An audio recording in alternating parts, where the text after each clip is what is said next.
Comrades and friends, the crisis of the world capitalist system finds its sharpest expression in the United States. The American ruling class is engaged in unending war in every corner of the globe, and it's engaged in a vicious conflict within the United States itself, a war against the working class, a social counter-revolution.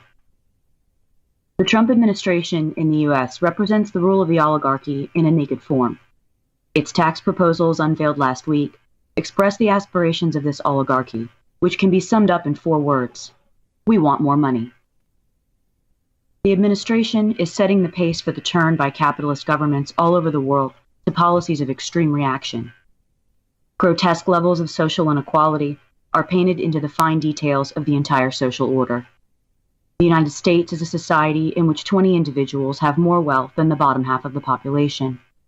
This new aristocracy owns both political parties, controls the entire state, and has countless media pundits and columnists at its beck and call. Just hours after the Trump plan was announced, a plan that will shift trillions of dollars from the federal treasury to the bank accounts of the rich, Amazon CEO Jeff Bezos became the second highest net worth individual in the world based on overnight trading. Bezos is now worth more than $80 billion.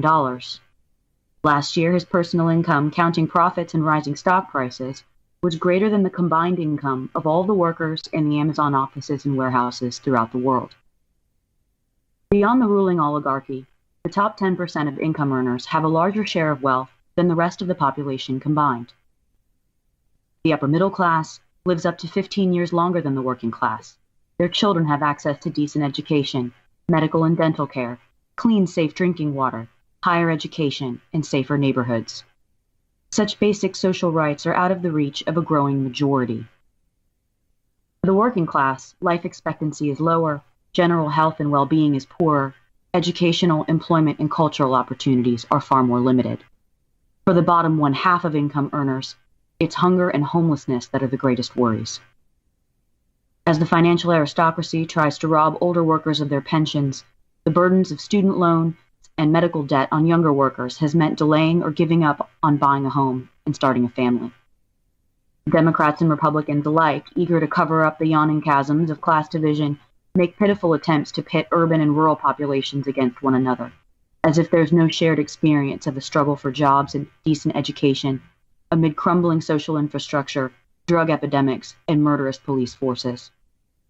Democrats and Republicans together force states like Illinois and municipalities all over the country to limp along without official budgets, effectively slashing social services and college and university systems through non-payment. Public schools are routinely closed, and teachers are scapegoated for the social problems their students battle with. In Chicago, where unemployment among minority youth is the highest in the country, there's an epidemic of violence, mainly fueled by gang conflict. But even this is moved by the deep sense of frustration and hopelessness young people feel about the future.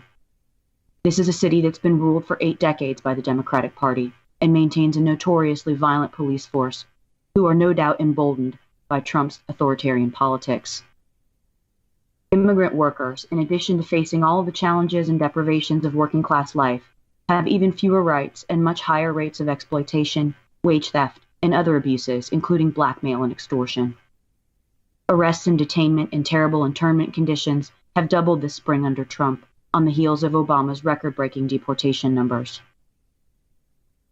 In 4 decades of counter-revolution, in which the gains workers had fought for throughout the 20th century have been clawed back by the financial aristocracy, the Republican and Democratic parties have worked together to do the bidding of the financial elite. No serious opposition to the national chauvinism, rapacious greed, or open warmongering is to be found anywhere in the political establishment.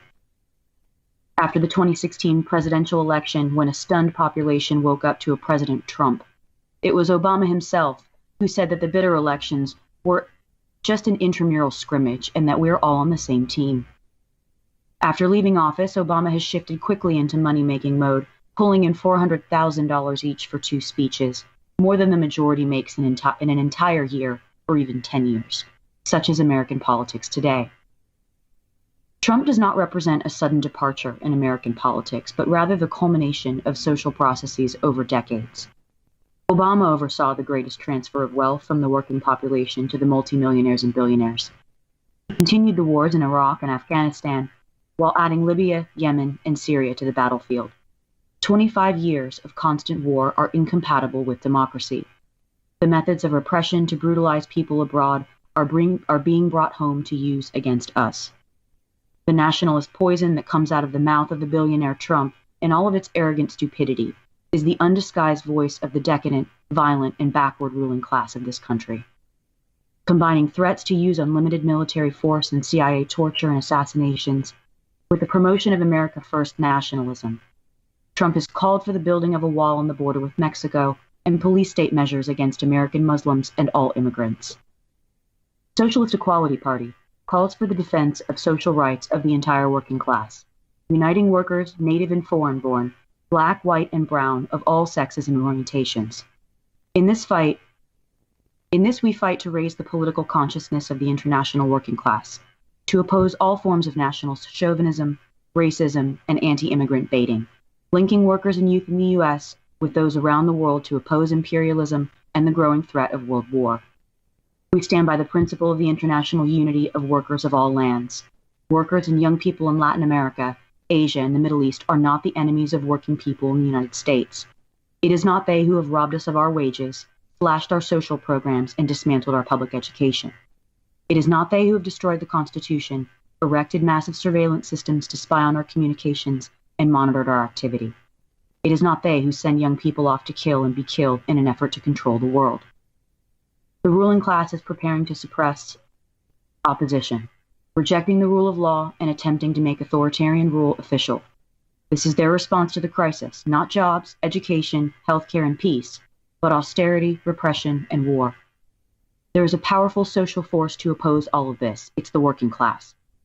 The policies of the ruling class are not popular. There's deep opposition among millions of workers and young people. But this opposition must be mobilized and organized, given conscious political form and directed against the capitalist system, which is the source of war, inequality, and dictatorship. Workers need a party that represents them internationally in order to meet the threat posed to human life by the world capitalist system. This party is the Socialist Equality Party, and it can and will unite workers internationally in the fight against war and for socialism.